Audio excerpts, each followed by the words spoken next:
इस वीडियो को देखने से पहले अगर आप लोगों ने राष्ट्रपति का थ्योरी पोर्शन नहीं देखा है तो आप इसी चैनल पर जाकर पहले राष्ट्रपति का थ्योरी पोर्शन देख लीजिए, तब जाकर इसके क्वेश्चंस को सॉल्व करिए, प्रीवियस ईयर क्वेश्चंस को। ठीक है, तो पहले जाके आप वो वाला वीडियो देख लीजिए राष्ट्रपति की थ्योरी का, फिर इनके हम ये वाले क्वेश्चन सारे सॉल्व करते हैं। ठीक है, राष्ट्रपति के। चलिए देखते हैं, निम्नलिखित में से कौन भारतीय गणतंत्र का प्रमुख है। हम लोग पढ़ चुके हैं भारतीय गणतंत्र का प्रमुख कौन है, भारत का राष्ट्रपति है। ठीक है, चलिए आगे बढ़ते हैं। 2 नंबर क्वेश्चन थ्योरी वाला क्वेश्चन है, टाइम लगेंगे, आप लोग देख लीजिएगा। ठीक है, हम लोग केवल ऐसे क्वेश्चन पढ़ते हैं जो कि फैक्चुअल हैं। ठीक है, चलिए। भारत के राष्ट्रपति अपनी शक्ति का प्रयोग करते हैं। भारत के राष्ट्रपति अपनी शक्ति का प्रयोग सीधे भी प्रयोग कर सकते हैं, अपने अधीनस्थ अधिकारियों के द्वारा भी कर सकते हैं। ठीक है, चलिए हम लोग पढ़ चुके हैं। अब देखिए, भारत के कार्यपालिका का अध्यक्ष कौन होगा, राष्ट्रपति होगा। हम लोग आर्टिकल 53 में पढ़ चुके हैं, आर्टिकल 53 में। ठीक है, चलिए आगे बढ़ते हैं। निम्नलिखित में से भारतीय संविधान के किस अनुच्छेद के तहत यह है कि कार्यपालिका की शक्ति राष्ट्रपति में निहित होंगी। हम लोग थ्योरी पोर्शन में पढ़ चुके हैं, अनुच्छेद 53 में, है ना। चलिए जल्दी जल्दी देखते हैं। भारतीय संविधान में समस्त कार्यपालिका शक्ति निहित होंगी। कार्यपालिका की शक्ति किस में निहित है, राष्ट्रपति में निहित है। ठीक है, चलिए आगे बढ़ते हैं। भारतीय संविधान में केंद्रीय सरकार की अधिशासी शक्तियों को किस में निहित किया गया है। केंद्र सरकार की अधिशासी शक्तियाँ मतलब किताबिक तौर पर कामकाज करने वाली शक्तियाँ भारत की राष्ट्रपति में निहित की गई हैं। ठीक है, चलिए थ्योरी वाले क्वेश्चन आप लोग देख लीजिएगा। ठीक है, चलिए आगे बढ़ते हैं। वह राष्ट्र का प्रतिनिधित्व करता है परंतु राष्ट्र का नेतृत्व नहीं करता। राष्ट्रपति है, ठीक है, प्रतिनिधित्व करता है लेकिन नेतृत्व नहीं करता। नेतृत्व कौन करता है, प्रधानमंत्री करते हैं। ठीक है, ये चीज़ हम लोग देख चुके हैं। चलिए देखिए, भारत के राष्ट्रपति का निर्वाचन किस प्रकार होता है। प्रत्यक्ष तो होता नहीं है, कोई प्रधानमंत्री का चुनाव तो है नहीं, राज्यसभा सदस्य द्वारा, लोकसभा सदस्य द्वारा। ठीक है, अप्रत्यक्ष मतदान, अप्रत्यक्ष मतदान होता है। पहले क्या होता है, जनता लोकसभा सदस्य, राज्यसभा, राज्य विधानसभा सदस्य और राज्यसभा सदस्य वगैरह चुन देती है, उसके बाद वो राष्ट्रपति के लिए चुनाव करते हैं, तो अप्रत्यक्ष मतदान हो गया। ठीक है, चलिए आगे बढ़ते हैं।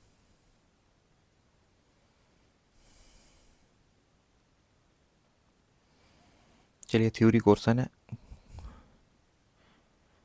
थ्योरी क्वेश्चन है, आप लोग देख लीजिएगा। ठीक है, देखिए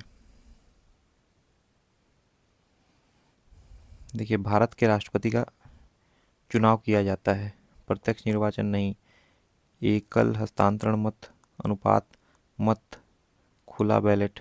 एकल भी है और अनुपातिक भी है। अनुपातिक हमने पढ़ा ही था राज्य विधानसभा के संबंध में, और एकल भी है। ठीक है, ये दोनों ही है, बी और सी दोनों होगा। ठीक है, ये थ्योरी क्वेश्चन है, आप देख लीजिएगा। 70वां संविधान संशोधन किसके बारे में है, दिल्ली और पांडुचेरी के बारे में है। यहाँ के भी जो है विधायक शामिल होंगे। राष्ट्रपति के निर्वाचन हेतु किसे सम्मिलित नहीं किया गया, लोकसभा के सदस्य होंगे, राज्यसभा निर्वाचित सदस्य होंगे, राज्य विधानसभा निर्वाचित सदस्य होंगे, राज्य विधान परिषद का तो कोई जिक्र ही नहीं है, यही आंसर हो जाएगा। चलिए थ्योरी क्वेश्चन है, आप देख लीजिएगा। भारत के राष्ट्रपति के चुनाव मंडल में कौन कौन सम्मिलित होते हैं, राज्यसभा के निर्वाचित सदस्य, लोकसभा के निर्वाचित सदस्य, राज्य विधानसभा के सभी सदस्य नहीं, दोनों सदनों के सभी निर्वाचित सदस्य एवं राज्य विधानसभा के निर्वाचित सदस्य। डी नंबर ऑप्शन सही होगा। ठीक है, चलिए आगे बढ़ते हैं। चुनाव मंडल के सदस्य, लोकसभा के चुने हुए सदस्य, राज्यसभा के चुने हुए सदस्य और विधानसभा के चुने हुए सदस्य। राज्य विधान परिषद का तो कोई जिक्र ही नहीं है, 1 2 3 हो जाएगा। भारत के राष्ट्रपति चुने जाते हैं, भारत के राष्ट्रपति केवल राज्यसभा नहीं, केवल लोकसभा नहीं, केवल राज्यों के विधानसभा नहीं, राज्यसभा, लोकसभा और राज्य के विधानसभाओं के निर्वाचित सदस्य। चलिए आगे बढ़ते हैं। भारत का राष्ट्रपति चुना जाता है लोकसभा द्वारा, राज्यसभा द्वारा, संसद सदस्यों द्वारा, राज्य संसद व विधानसभा के सदस्यों द्वारा। वैसे आंसर तो डी होना चाहिए, संसद और विधानसभा के सदस्यों द्वारा। स्टार दिया हुआ क्योंकि संसद बोल दिया है, तो संसद में सभी सदस्य नहीं, संसद के जो लोकसभा और राज्यसभा के निर्वाचित सदस्य होते हैं केवल वो होना चाहिए, इसलिए अस्पष्ट है, लेकिन एग्जाम में आता तो ऑप्शन डी आप मार सकते हैं। ठीक है, चलिए आगे बढ़ते हैं। थ्योरी क्वेश्चन है, आप देख लीजिएगा। ठीक है, भारत के राष्ट्रपति के उम्मीदवार के प्रस्ताव व अनुसमर्थन किया जाता है 10 सदस्यों द्वारा, 20 द्वारा, 5 द्वारा, 15 द्वारा। गलत है, 50 द्वारा। पढ़ चुके हैं, 50 अनुमोदक होने चाहिए। ठीक है, चलिए आगे बढ़ते हैं। ये आईएएस में पूछा हुआ क्वेश्चन है, वही ये विधानसभा में जो है राज्य की जनसंख्या पर डिपेंड करता है। मैंने बताया था ना आपको, कि राज्य की विधानसभा में फिर भाग देते हैं, वहाँ के विधायकों की जितनी विधायकी की सीट है राज्य की जनसंख्या में वही दिया हुआ है। ठीक है, चलिए आगे बढ़ते हैं। Theory question, theory question, theory question, चलिए देखते हैं। ये जो राज्य के भारत के राष्ट्रपति के चुनाव में राज्यों की विधानसभा के प्रत्येक निर्वाचित सदस्य के वोटों की संख्या, जो संख्या है, जो संख्या काउंट की जाती है राज्यों की, वो कौन सी जनगणना के अनुसार की जाती है? तो इसका आंसर 1971 की जनगणना के अनुसार। देख लीजिएगा, एग्जाम में आ सकता है। Not very important, so I am not included it in the theory portion. Theory में इंक्लूड नहीं किया मैंने, मुझे बहुत इंपॉर्टेंट नहीं लगा, लेकिन 1971 इसका आंसर होगा, देख लीजिएगा। राष्ट्रपति के उम्मीदवार के लिए क्या आवश्यक नहीं है? 35 साल उम्र होनी चाहिए, पढ़ा लिखा होना आवश्यक नहीं है, जरूरी नहीं है कि पढ़ा लिखा हो, यही आंसर हो जाएगा। भारतीय राष्ट्रपति विषय निम्नलिखित में से क्या है? जन्म भारत का नागरिक होना चाहिए, 35 साल उम्र होनी चाहिए, संसद का निर्वाचन सदस्य करने योग्य, सदस्य निर्वाचित करने योग्य योग्यता रखता हो। संसद नहीं, लोकसभा का होगा। 1 और 2 सही होगा, संसद नहीं लोकसभा का होना चाहिए। चलिए आगे बढ़ते हैं। सांसद या अथवा विधानसभा सदस्य राष्ट्रपति का चुनाव लड़ सकता है। चुनाव लड़ने से पूर्व अपनी सदस्यता त्याग पत्र करना होगा। 6 महीने के अंदर निर्वाचित होने के तुरंत बाद अपनी सदस्यता छोड़नी होगी। अगर राष्ट्रपति बन गया तो अपनी सदस्यता छोड़नी होगी। चलिए आगे बढ़ते हैं। किस अनुच्छेद से राष्ट्रपति के पद के लिए पुनः निर्वाचन की योग्यता? 57 पढ़ चुके हैं हम लोग। 57। अगर भारत के राष्ट्रपति के चुनाव में कोई विवाद है तो हम सुप्रीम कोर्ट जाएंगे, पढ़ चुके हैं। राष्ट्रपति 5 वर्ष तक अपने पद पर रहता है। ठीक है, कब से? पद ग्रहण करने के दिन से। मैं बता चुका हूँ, ऐसा थोड़ी आज चुनाव का रिजल्ट आया, वो जीत गए, 20 दिन बीमार पड़ गए, ठीक है, तो ये 20 दिन भी काउंट कर लोगे। जिस दिन से पद पे बैठे उस दिन से काउंट करेंगे हम लोग। थ्योरी पोर्शन में हम लोग पढ़ चुके हैं। भारत के राष्ट्रपति अपने त्याग पत्र किसको सौंप देता है? उपराष्ट्रपति को सौंपता है, पढ़ चुके हैं हम लोग। भारत का राष्ट्रपति अपना त्याग पत्र उपराष्ट्रपति को, पढ़ चुके हैं। ठीक है, भारत के राष्ट्रपति को अपने पद से हटाया जा सकता है, संसद द्वारा हटाया जा सकता है। लोकसभा और राज्यसभा सदस्य मिलकर हटाते हैं, आर्टिकल 61 के तहत महाभियोग लगाकर। राष्ट्रपति पर महाभियोग 61, महाभियोग 61। राष्ट्रपति को कार्य अवधि की समाप्ति से पूर्व ही पद पर हटाया जा सकता है महाभियोग द्वारा। 61। महाभियोग संसद के किस सदन में? किसी भी सदन में लाया जा सकता है। चलिए देख रहे हैं कितनी आसानी से क्वेश्चन सॉल्व हो रहे हैं। महाभियोग 61। क्वेश्चन आसान होते हैं, बस आपकी थ्योरी अच्छे से कंप्लीट होनी चाहिए। भारत के राष्ट्रपति पर महाभियोग लगाने का अधिकार किसको है? संसद के दोनों सदनों को है। संविधान के उल्लंघन के आधार पर राष्ट्रपति के विरुद्ध किसके द्वारा महाभियोग लगाया जा सकता है? दोनों सदनों द्वारा। भारत के राष्ट्रपति पर महाभियोग चलाने के लिए कम से कम कितने दिन पूर्व की सूचना दी जानी चाहिए? 14 दिन पहले बता दीजिए कि आप पर महाभियोग चलाया जाने वाला है। निम्नलिखित में से कौन सा भारतीय राष्ट्रपति के निर्वाचन का भाग नहीं है? लोकसभा तो है, राज्यसभा तो है, राज्य विधानसभा भी है, विधान परिषद का कोई जिक्र नहीं है, आंसर हो जाएगा। भारत के राष्ट्रपति के महाभियोग की प्रक्रिया अर्ध न्यायिक है, मैं बता चुका हूँ आपको। राष्ट्रपति का पद स्थान भर लिया जाना चाहिए, 6 महीने के अंदर अंदर भर दिया जाना चाहिए। पदासीन राष्ट्रपति के पदावधि समाप्त होने के भिन्न किन कारणों को उत्पन्न होने कारण दिशा रिक्त हो जाती है? 6 महीने के अंदर रिक्त पद को भर लेना चाहिए। इसमें भी वही है, मृत्यु या त्याग पत्र होने पर 6 महीने के अंदर भर लेना चाहिए। इसमें भी वही दिया है, त्याग पत्र या पद से हट जाने पर 6 महीने के अंदर भर लिया जाना चाहिए। फिर वही त्याग पत्र या हटाए जाने पर, अच्छा, मृत्यु त्याग पत्र हटाए जाने भारत के राष्ट्रपति का पद रिक्त हो गया, कार्यभार कौन संभालेगा? उपराष्ट्रपति संभालेगा। भारत के उपराष्ट्रपति का पद रिक्त हो जाए और कोई उपराष्ट्रपति भी ना हो तो कौन संभालेगा काम? सर्वोच्च न्यायालय के मुख्य न्यायाधीश संभालेंगे। मुख्य न्यायाधीश भी ना हो तो वरिष्ठतम न्यायाधीश संभालेंगे। यदि राष्ट्रपति उपराष्ट्रपति का पद खाली हो तो भारत के राष्ट्रपति का पद कौन संभालेगा? पढ़ चुके हैं हम लोग, मुख्य न्यायाधीश संभालेंगे सुप्रीम कोर्ट के। चलिए आगे बढ़ते हैं। यदि भारत के राष्ट्रपति उपराष्ट्रपति का पद एक ही समय पर खाली हो जाए, मुख्य न्यायाधीश संभालेंगे। यार थ्योरी है, देख लीजिएगा। भारतीय संविधान में निम्नलिखित किसी का संशोधन द्वारा राष्ट्रपति को कोई भी मामला मंत्री परिषद पर पुनः विचार के लिए भेजे जाने के लिए अधिकार दिया 44वां, ये देख लीजिएगा थोड़ा, आइए इसमें पूछा हुआ क्वेश्चन है। 44वां संविधान संशोधन 1978 के तहत ये हक दिया गया कि पुनर्विचार के लिए भेजा जा सकता है। ठीक है, चलिए। राष्ट्रपति लोकसभा को भंग कर सकते हैं कब? अगर केंद्रीय विधानमंडल अनुशंसा करे। अगर प्रधानमंत्री बोलें कि लोकसभा को भंग कर दीजिए तो प्रधानमंत्री के कहने पर, यानी मंत्रिमंडल के कहने पर राष्ट्रपति कर सकते हैं। अमेरिका के राष्ट्रपति नहीं कर सकते हैं। ठीक है।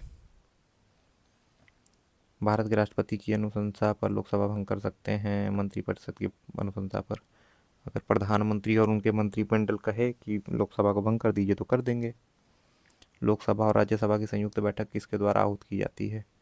राष्ट्रपति बुलाते हैं 108 के तहत, अनुच्छेद 108 के तहत होता है ये। मैंने बताया था आपको, याद करके ऐसे 8 में 1 गोला 2 गोला।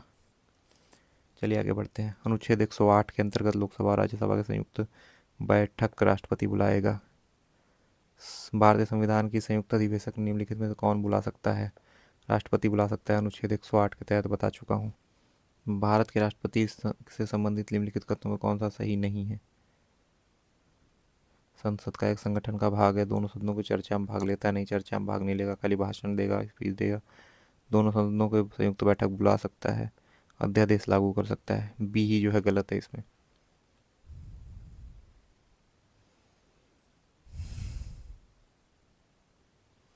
थ्योरी देख लीजिएगा।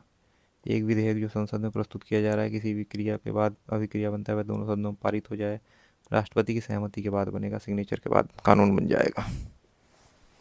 चलिए आगे देखते हैं। भारत के राष्ट्रपति ने जिन एकमात्र मामले में अपने वीटो का प्रयोग किया है, डाकघर अधिनियम, बता दिया है ज्ञानी जैल सिंह। निम्नलिखित में से किस राष्ट्रपति ने अपनी शक्ति का प्रयोग? जेबी वीटो, ज्ञानी जैल सिंह। भारतीय संविधान के किस अनुच्छेद के अंतर्गत राष्ट्रपति संसद के दोनों सदनों को बिल पारित करके अध्यादेश ला सकता है, स्वीकृति रोक सकता है? बिल 111 जेबी वीटो की बात कर रहा है, स्वीकृत रोक सकता है। जेब में रख लिया 111 जेबी वीटो, पॉकेट वीटो।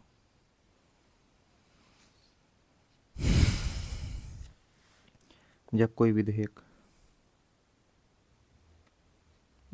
विधेयक संसद के दोनों सदनों में पारित कर दिया जाए तो निम्नलिखित में से किसको उस विधेयक पर अनुमति रोकने का अधिकार है? राष्ट्रपति रोक सकता है 111 के तहत, जेबी वीटो करके।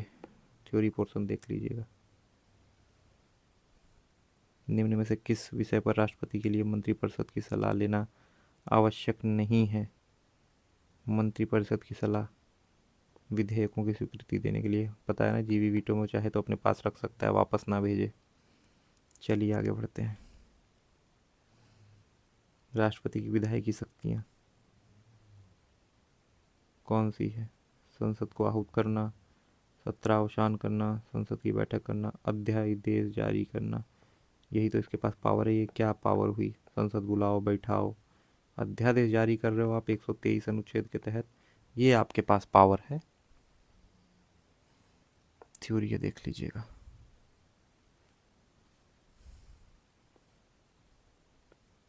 राष्ट्रपति वापस भेजता है जब राष्ट्रपति संविधान के कोई अनुच्छेद के अंतर्गत उसे सहमति दे देता है। अध्यादेश की बात कर रहे हैं 123, अध्यादेश की बात हो रही है 123, अध्यादेश की बात हो रही है 123। अच्छा, राष्ट्रपति द्वारा जारी किए जाने पर, एक अध्यादेश जारी किए जाने पर सत्र शुरू होने के बाद कितने दिन रहेगा? 6 सप्ताह रहेगा। अध्यादेश की पावर तो 6 मंथ रहेगी, लेकिन अगर सत्र शुरू हो गया तो 6 हफ्ते ही केवल अध्यादेश जारी रहेगा। उससे पहले हमको कानून लाना ही लाना पड़ेगा। निम्नलिखित में से राष्ट्रपति किसकी नियुक्ति करता है? नियुक्ति करता है, सभी की करता है। निम्नलिखित में से राष्ट्रपति किसकी नियुक्ति नहीं करता है? प्रधानमंत्री की करता है, उपराष्ट्रपति की नहीं करता है। मैंने बताया ना, जिसका चुनाव होगा उसका नहीं करेगा। उस उपराष्ट्रपति और मुख्यमंत्री का चुनाव होता है। प्रधानमंत्री पद का चुनाव नहीं होता है, लोकसभा सदस्य का चुनाव होता है। राज्यपाल की करेगा, मुख्य निर्वाचन आयुक्त की भी करेगा।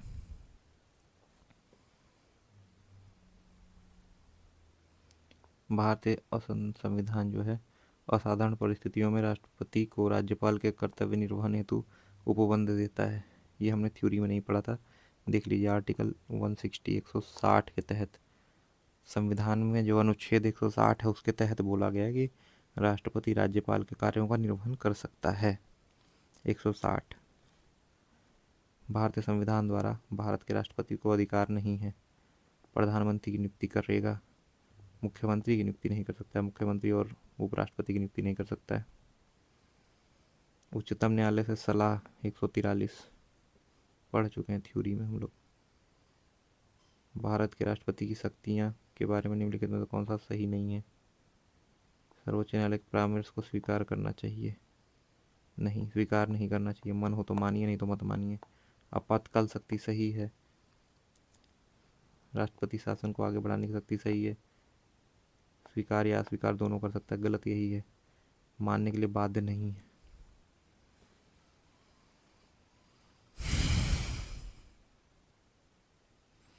संविधान के अनुसार निम्नलिखित में से क्या शब्द सब भारत की राष्ट्रपति की शक्ति नहीं है? अध्यादेश पर है। उच्चतम न्यायालय से परामर्श कर सकता है, सही है। संसद के सदनों को संदेश भेजकर क्षमादान करके, संदेश भेजने का तो हमने कहीं कोई प्रावधान नहीं पढ़ा है। संदेश भेजने का कोई प्रावधान नहीं है। बाकी अध्यादेश है 123 में, उच्चतम न्यायालय से परामर्श है 143 में, और क्षमादान है 72 में। भारत के राष्ट्रपति को यह अधिकार नहीं प्राप्त है कि वह क्षमादान 72, ठीक है। न्यायाधीश हटाने का तो हमने कुछ पढ़ा नहीं, ठीक है। आपातकाल भी पढ़ा हमने, अध्यादेश भी 123 में पढ़ा। चलिए, राष्ट्रपति की क्षमादान आदि की शक्ति है, क्या है? न्यायिक शक्ति है, न्याय दे रहा है ना। थ्योरी थ्योरी थ्योरी देख लीजिएगा। संवैधानिक विशेषाधिकार राष्ट्रपति का नहीं है। साधारण बिल पुनः विचार के लिए भेज सकता है, वित्तीय बिल को नहीं भेज सकता है। मैंने कहा ना, देश के लिए कोई संकट है, आप वित्तीय बिल को वापस नहीं भेज सकते हैं पुनः विचार के लिए। चलिए आगे बढ़ते हैं। निम्नलिखित में से किसी भौगोलिक क्षेत्र को अनुसूचित घोषित करने के लिए संवैधानिक अधिकार है। मैंने पहले ही हम लोग पढ़ चुके थे। ये काम किसके पास होता है? राष्ट्रपति के पास होता है। किसी राष्ट्रपति संसद के पास होता है विशेषकर, तो संसद क्योंकि इसमें ऑप्शन में नहीं है इसलिए राष्ट्रपति हो जाएगा, ठीक है। चलिए, संसद के लिए राष्ट्रपति का अभिभाषण कौन तैयार करता है? राष्ट्रपति तो वही करेगा जो प्रधानमंत्री उसका मंत्रिमंडल बोलेगा। भारत के प्रथम राष्ट्रपति राजेंद्र प्रसाद किस राज्य के रहने वाले थे? बिहार, हम लोग पढ़ चुके हैं। स्वतंत्र भारत के पहले राष्ट्रपति कौन थे? राजेंद्र प्रसाद थे। कहाँ के थे? बिहार से थे। 2 अवधि के लिए राष्ट्रपति कौन चुने गए? राजेंद्र प्रसाद रहे। चौथे राष्ट्रपति, ये ऐसे क्वेश्चन कम ही पूछता है, लेकिन ठीक है, पहले हम लोग देख लेते हैं। राजेंद्र प्रसाद, राधा कृष्णन, जाकिर हुसैन, और उसके बाद आपके कौन रहे? वीवी गिरी। तो वीवी गिरी चौथे हो गए। सर्वसम्मति से निर्वाचित संजीवा रेड्डी, पहले हार गए थे, फिर सबकी सर्वसम्मति से जो है चुने गए। सर्वसम्मति से कौन चुने गए? रेड्डी चुने गए थे। ये देख लीजिएगा आप लोग, टेक्निकलिटी है। I do not want to go in that. निम्नलिखित में से कौन राष्ट्रपति होने से पूर्व भारत के उपराष्ट्रपति पद पर आसीन नहीं हुआ? हम लोगों ने पढ़ा था नीलम संजीवा रेड्डी। ये लोकसभा सदस्य थे, राष्ट्रपति बनने से पहले उपराष्ट्रपति नहीं थे। लोकसभा सदस्य कौन बना है? नीलम संजीवा रेड्डी। देख रहे हैं कितना क्वेश्चन आ रहा है नीलम संजीवा रेड्डी पे। दार्शनिक राजा कहा जाता है राधा कृष्णन को। काफ़ी पढ़े लिखे व्यक्ति थे, इन्हीं के वजह से तो हम लोग टीचर्स डे मनाते हैं। ट्रेड यूनियन के अध्यक्ष रहे। निम्नलिखित में कौन से राष्ट्रपति ट्रेड यूनियन के अध्यक्ष रहे? वीवी गिरी। Missile man APJ Abdul Kalam. ये सब ऐसे क्वेश्चन है कि थ्योरी में नहीं पढ़ाने वाले हैं, ये सब तो अपने से आपको पता ही है, छोटे क्वेश्चन है। मुख्य न्यायाधीश रहे, हम लोग ये पढ़ चुके हैं। इस प्रकार हमारा पूरा ये क्वेश्चन सेशन भी पूरा होता है, और हम लोगों ने 110 क्वेश्चन राष्ट्रपति के थ्योरी पोर्शन को पढ़ने के बाद कर लिए हैं, ठीक है। और उम्मीद है आपको सारे क्वेश्चन जो मैंने सॉल्व करवाए अच्छे लगे होंगे, और मेरी थ्योरी भी अच्छी लगी होगी। अगर आपको वीडियो अच्छा लगा है तो वीडियो में नीचे जाके प्लीज़ कमेंट कर दीजिएगा कि आपको वीडियो कैसा लगा। And thank you very much for watching the video, and God bless you all.